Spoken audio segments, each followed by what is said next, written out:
Hi guys, my name is Savannah. I've been with LivBay Lash for about 4 years now. This channel is dedicated to all things lashes and beauty. If you haven't already, hit the subscribe button below. In the video today, I'm going to be demonstrating how to remove outgrown lashes.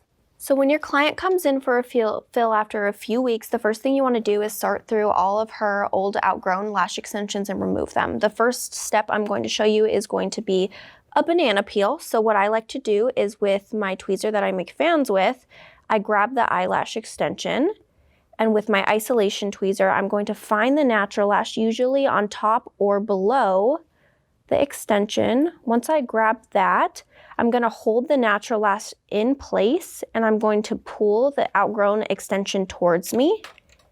And as I pull that towards me, you will see it completely comes off and is removed.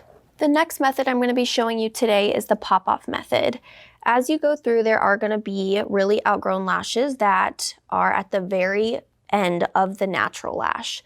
Obviously, that has been sitting on there for a while and it's weighing down the natural lash, so you definitely want to remove that. With that being said, you're not going to be able to banana peel because it's at the very end of the natural lash. So what I do is I hold the natural lash with my isolating tweezers.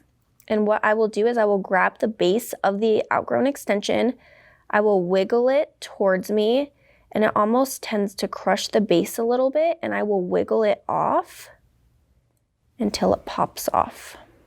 If you notice that they have extensions that are completely at the end of the natural lash and you're not able to find that natural lash, that's when the pop-off method would be the best. So let's say that neither of these techniques are working from you. Maybe you have a client in your chair and they had a foreign fill from somewhere else and these just aren't working.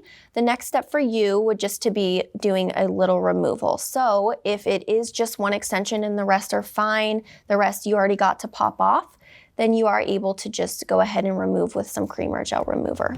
Thank you guys so much for watching. We hope that you found value. A question for you is, how do you like to remove lash extensions? Leave your answers in the comments below and we will see you in the next video.